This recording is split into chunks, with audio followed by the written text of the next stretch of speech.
Hello everybody, today we're going to be talking about Firebase.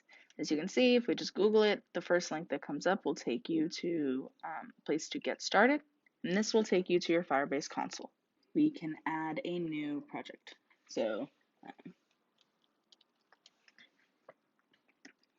name it, move on.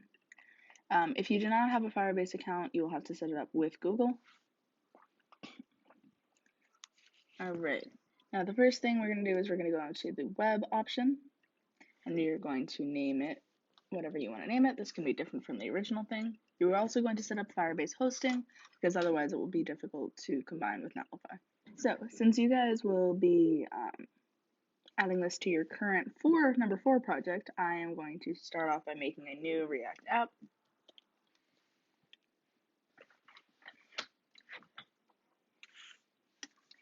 Now hopefully it looks something like this. And now we are going to go into index.js.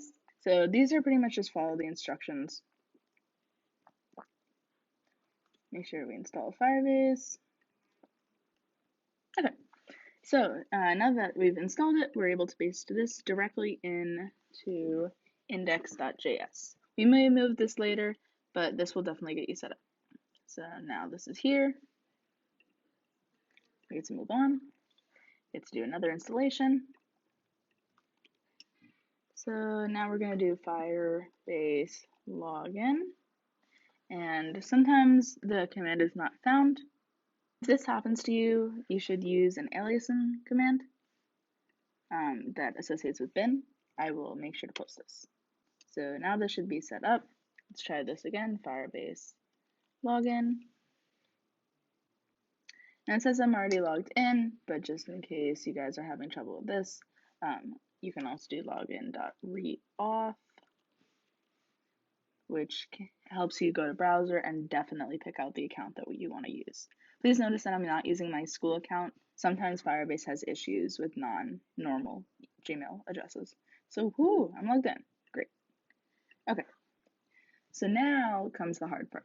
This Firebase init is probably the most delicate part of the process. So if we do Firebase init, the things that you want to include are Firestore. Notice that I'm hitting this with a space, not an enter. It'll be upset if you hit enter. And hosting. Now, when I hit enter right now, I will likely get an error, but I just want to show you guys the setup process. So we hit enter, and we're going to pick an existing project.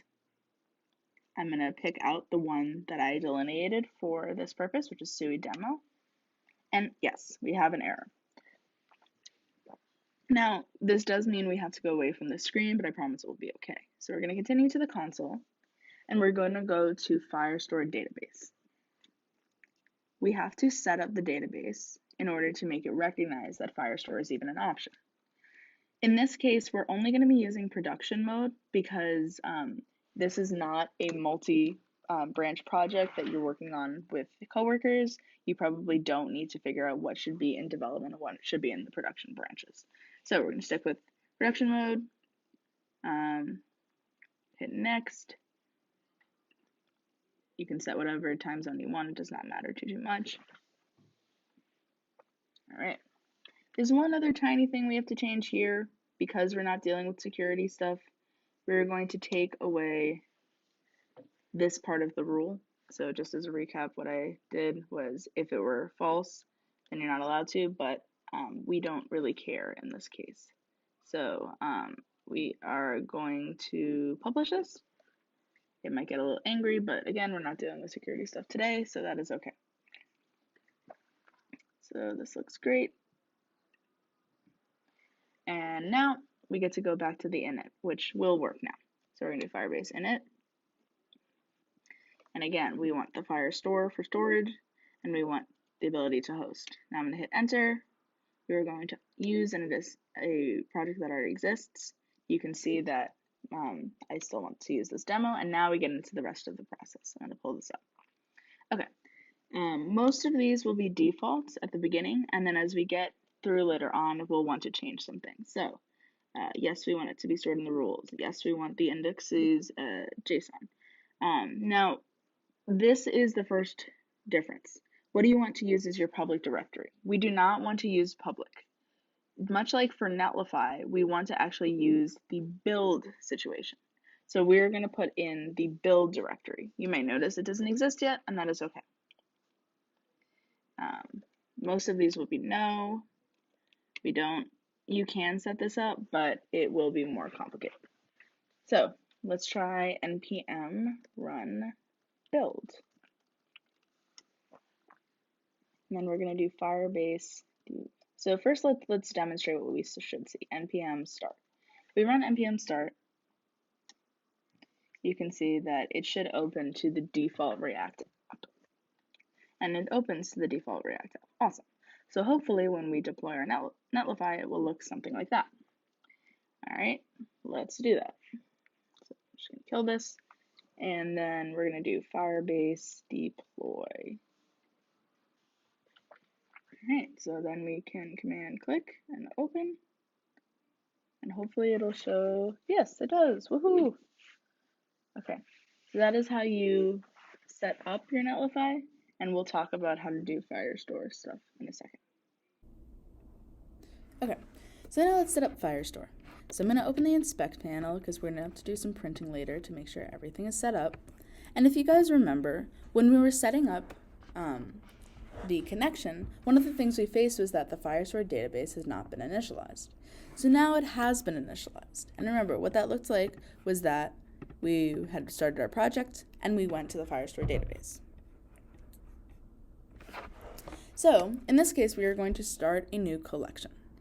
If you guys are familiar with Mongo, you might know that in less structured databases, it's easier if we just store things in large collections rather than in individual sheets of information. Most people call collections anchor types.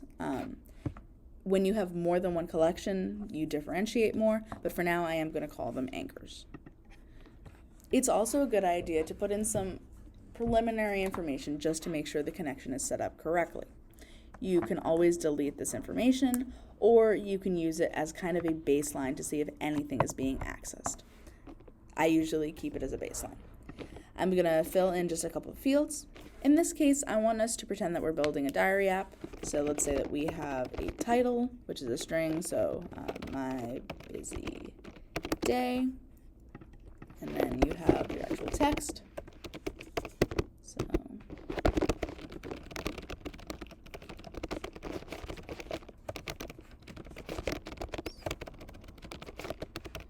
something like this, and maybe something like a timestamp. So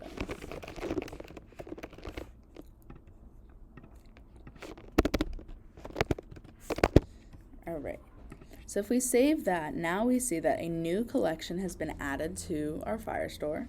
It has some unique ID for each individual entry, and you would be able to add more entries if you would like. Maybe let's add another one. So alright, so now let's get into the Firestore stuff. I'm just going to open the inspect panel since we'll have to print some things later. And when we were setting up the original Firebase, we knew that we ran into some error because of the Firestore database. Now, that was found in your particular project in the Firestore database, and you'll notice that right now there's nothing in here. So what we're going to want to do is we want to start a particular collection. If you guys are familiar with Mongo, you might know that NoSQL types of databases actually use these larger collections, and then you're able to store objects inside of them. Many people refer to these collections as anchors, and when you have more collections, you split them up into more defined names. It's also a good idea to add in some preliminary data. This allows you to check that you're actually properly hooked up to the database. Usually, this data is a good way to make sure that you don't run into errors, and then you just have to filter it out when you actually make your cart or whatever you're adding to. So I use auto IDs, there's a title. In this case, I'm going to say we're making a diary app just so it's simple. So each diary entry might have a title, my busy day.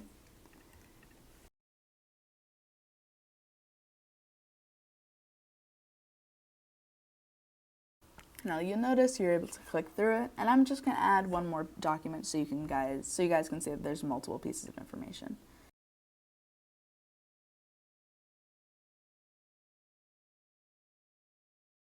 Alright, so you guys can see that when I click into anchors, there are 2 different documents, each of which containing the same keys but different values.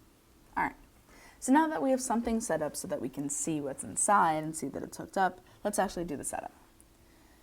We are going to actually change some of our imports. I got rid of the get analytics because we're not really going to be using it, and then I'm going to paste in this new set of imports. This will make it easier for us to export the actual things that we need into the part of the app that we're actually going to be looking at, which is app.js.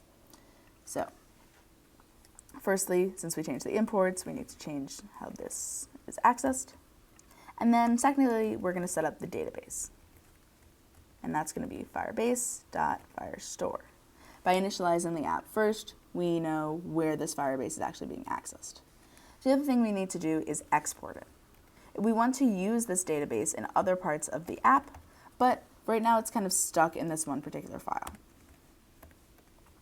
So now that we have that there, and there are hopefully no compiling issues, which there are not, we can go to app.js and import it in the same way. So we're going to import db from .index, yes. Check for compiling errors, nope, awesome. Now to see what's inside of this, we basically just want to do this on load at the very beginning. This allows us just to see if it's hooked up. This is not necessarily how you guys should do it in your actual project. So since it's just on load, I'm going to be using use effect, which is, you guys probably remember, that's how we get the equivalent of component did mount for functional components when the page loads or changes.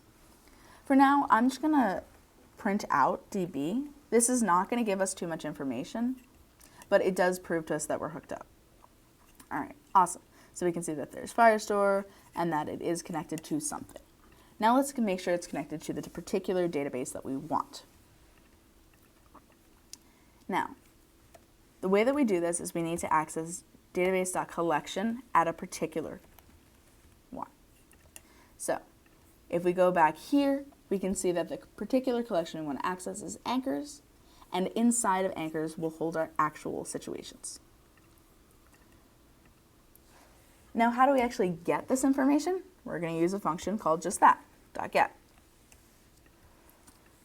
We're using the Firebase documentation, so to look up further functions, you can use that same documentation. And since this is an asynchronous function, which is what we talked about in the demo for the Unsplash stuff, we need to work on promises. We don't know that this data even exists, so we have to say we're only going to use it once we have it, meaning that we're going to use a .then statement. .then is a promise. Now, for the Firebase documentation, they generally use something called query snapshot as what they name most of their variables that they get from their individual collections. Well, you could name this anything because, as we talked about, the first variable here is always what's returned from this variable. I'm going to use the same thing as the Firebase documentation. So we're going to use this. And then we need to say, okay, we have this information. Now we actually have to draw out the pieces that we want. For example, if we print query snapshot right now, it's still not going to give us the exact information we want. So let's just see what that looks like. Console.log.